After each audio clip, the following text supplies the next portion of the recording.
freedom. Freedom from, conformities from society. Because like, I don't know about you guys, but this is what I was told. Grow up, study hard, go to college, go to university, which is a scam. How I got scammed. Last night I shared that story from universities and government corporations. That's okay, because I came out on the other side, winning. And then, go and get a job. And then get a job, and if you work, my father, bless him, we live in near a place which is like 5-10 minute drive from a place called Canary Wharf. It's like all these top, big buildings. And he would drive around and he'd be always telling me, I want you to work in that building. So in my mind, I was like, okay, Canary Wharf equals success. Now I look at it and I'm like, I'm grateful that I get to earn probably more than most of these CEOs in these companies at my age. But that was drilled into me. And so in our lives, we're drilled these damn stories. Then we wake up and then we're like, this isn't even my life. Like, what the hell am I doing? It's not even my life. And that's why people, and I've kind of seen this, right? Like, people will work 10, 20, 30 years for a job, and then like they don't have the freedom, they don't have security, this whole thing of pension, that pension crap doesn't exist, and it's not going to make you retire in an affluent manner, which is really what you guys want. You want that time, location, money, freedom. And I can preach it because I live it. I actually live it. I can work 69 minutes a day and run a multi-million-dollar business. I won't ever advise you guys on relationships, not just yet. My relationship seminar will be out by the end of this year. And I'm not going to certainly talk to you about weight loss or health, because I'm like, that's my own challenge that I'm facing. And, that's, maybe you can call it my damaging admission. I'm no way by any means perfect. And I just understand a lot of things about business, leverage, making money, automated income systems and setup.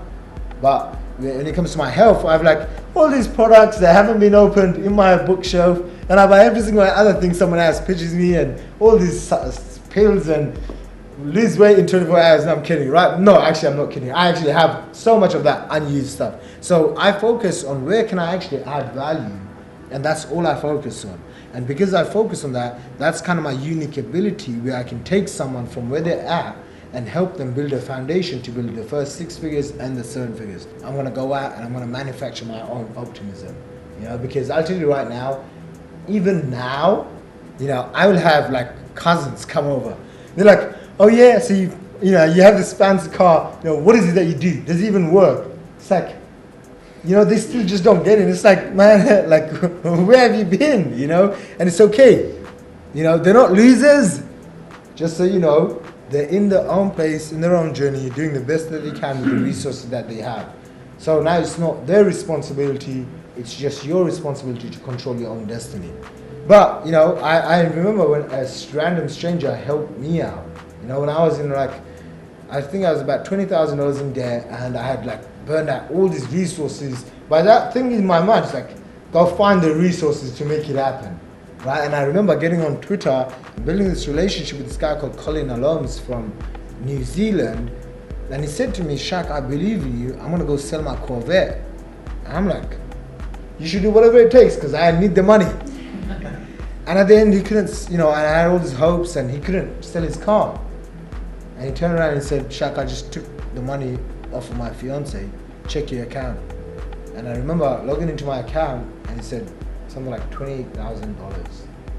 This random stranger just gave it. And I remember taking that money. I'm like, Mom, Dad, look. And they're like, why are you taking people's money for? I'm like, you don't understand. This guy lent me this money. And that's how I kind of got on to the next stage of my business, which really didn't work out well, because I spent most of that money. It's like, because I was like, oh, I have all this money, so I should spend it. It wasn't good. But that one thing that guy did changed my entire life. It changed the course of my entire life. I positioned myself with different programs at the highest level and whatnot. So when Adi came to me and he said, Shaq, we offered to basically help people, not from a charity perspective. Maybe it's because I want to really help people. It really is that, and I know it's a good business investment.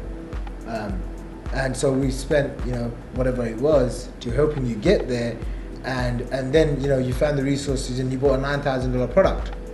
You know, so it wasn't like, oh yeah, he's gonna go there and I'm gonna make all this money. It's like he goes there, he learns, he networks for 2 days, and then boom, the byproduct, right? If I create wealth and I help someone else, the byproduct was, oh, he just found the resources to buy a $9,000 product off me. Do you guys see this? Right? Like, this is working in action right in front of you. So there's a couple of books that I want to recommend that has helped me with value, leverage, wealth. My top 3 books have been The Secret, Think and Grow Rich, and Rich Dad Poor Dad. And if you've read them, I advise you for you to read them again. I certainly will make a plan to read them again, all of them, and so that you guys should do that too. And take the concepts and don't read the book for the sake of reading books. You know, I was just speaking to Stephen, and he talked about how Think and Grow Rich changed his life. Here's how it changed my life. I was in the construction work. You know what overalls are? Like, you know, you have to wear these clothes. So I'm wearing these clothes, and my dad says, son, you know, let's go and get some chicken and food. I'm like, no, Dad, you guys go. And I can't remember, we were working in this little construction, this flat, this apartment. And they go, and I'm like, okay, finally, where's that book? Show me how to get rich. I see, you know, and I get the book, and I remember seeing it next to this dirty heater, you know, with my back. And I opened the book, and it said, this book is responsible for creating more millionaires than any other book. And I actually didn't even finish the entire book, but I devoured the first few chapters, and I would do the things that he said. You know, I would walk around my house. I am making $10,000 a month. I'd be walking down the freaking streets, you know, putting my headphones. I am now making $10,000 a month, you know, and I haven't changed. It's like, you know, and then I said, I'm now making $100,000 a month. And it's like $200K a month, $300. Now I walk around, I'm like, yes, you know, like when I'm working out, when I'm like just driving, I'm like, now I'm making $1 million a month. Like, that's my next income goal. So like, I am, like, I don't care what anyone says, what my own mind says. It's like, I am saying that to myself, and I'm re-emphasizing it, and I'm visualizing how it feels even without the money first coming here. Because here's another thing that you want to write down right now, is you have to be the person now living the life that you want 12 months down the line. And you're thinking right now, the books that you read, the people that you surround yourself with, in the next 1 to 5 years, that's the life that you will live. Like, back to what I was saying, is that once you start adding value to yourself, you take yourself to the next level, you know, whatever it means, manufacturing your own optimism, understanding the self-talk that you have, getting the right millionaire mentors, you know, making sure that you're going to do whatever it takes, even if it means operating from a place of fear to be driven, you're going to do whatever it takes. And Becca is one of those rare individuals, I guess like most of you here, that just said, you know, like, I'm done. I'm going to do whatever it takes. And, you know, it's like, you know, she said to me, you know, she made $40,000 in the last 30 days in profit.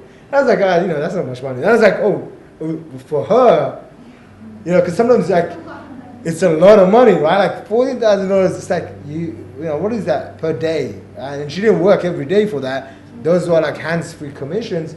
And it's like $14,000 in 30 days. And then, you know, I take myself back, and it's like, where I'm from in the UK, even if you had a really great job, I think it's like $2-3 grand a month.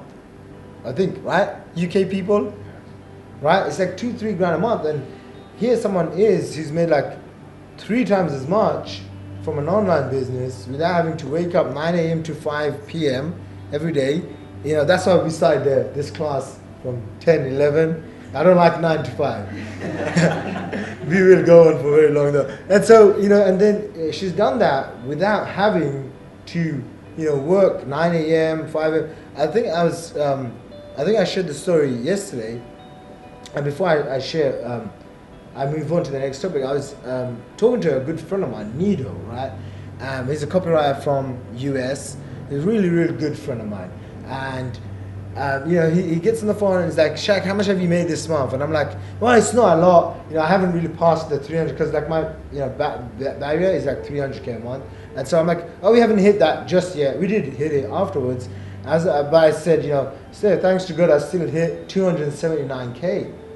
And he said, well, you should be definitely very grateful that it's a shit month when you've only made 279k. I'm like, yeah, whatever, dude, I'll bring you back up.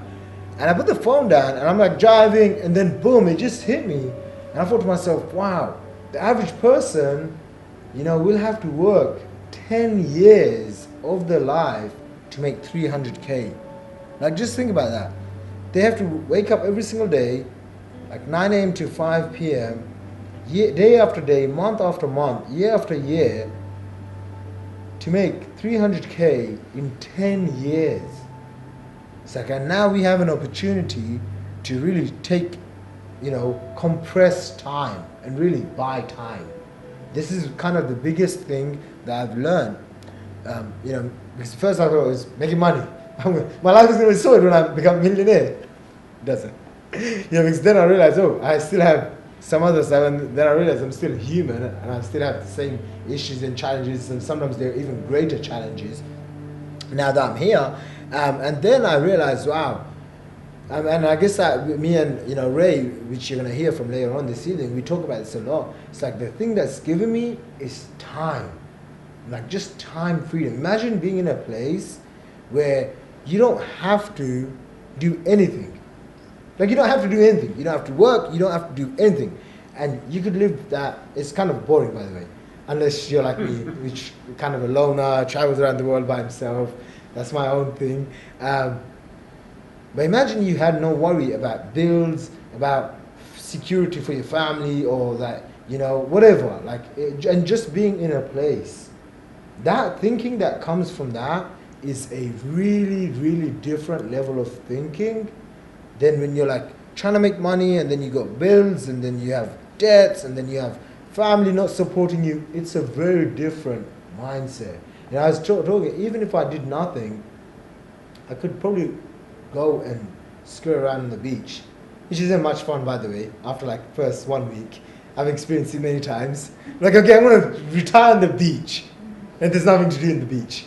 And I speak to Ray about this. It's like, I could really take the next 20 years off, mashallah, thanks to God, and the systems and my team and what I've created. I could literally take the next 20 years of my life completely off and not do anything. Like, I just couldn't. I mean, I'm not gonna do that because that's not how I'm wired.